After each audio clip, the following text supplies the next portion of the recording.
Every single day, ang lakas ng presence ni God, not just in my life, but the entire household. I feel it. You know, I was not spared from the anxiety, from the worry, from the fear, especially nung pandemic. There's so much fear.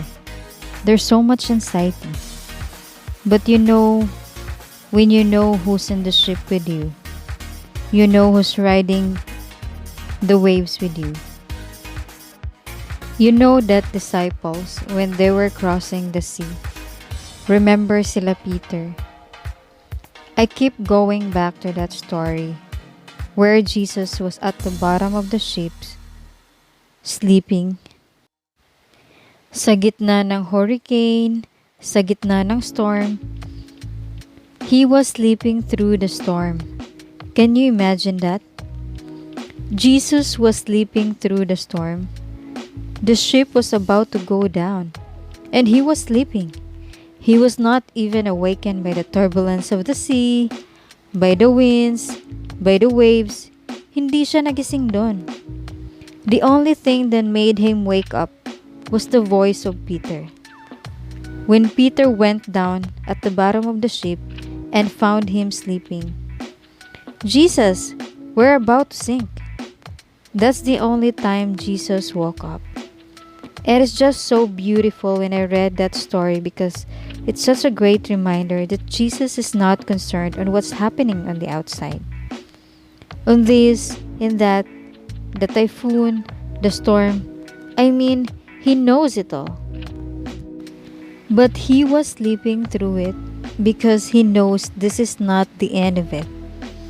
He knows where we are headed. He knows what he was doing. So, can you imagine Jesus sleeping when you are going through a crisis? He was not sleeping because he doesn't love you or he's not concerned. It's just he has so much peace that he knows in his heart, I got you. So, if I can rest in the middle of the storm, so can you. Di ba sabi yun sa Psalm 23? He leads me beside still waters. He makes me lie down in green pastures. That's what God wants us to do in the middle of this panic and pandemic. Just rest in His arms because He will lead us. Diba Jesus went on top of the ship and told the storm to stop and be still, and everything just keep quiet. It's just a good reminder na when you're going through storm, you just have to check who is riding in the ship with you. Minsan kasi pag masyado nang malakas ang bagyo, nakatingin ka na sa bagyo. Ay, shucks! Lulubog na kami. Then we forget who's riding in the boat with us. If you know that Jesus is riding in the boat with you, then you will get to the shore safely.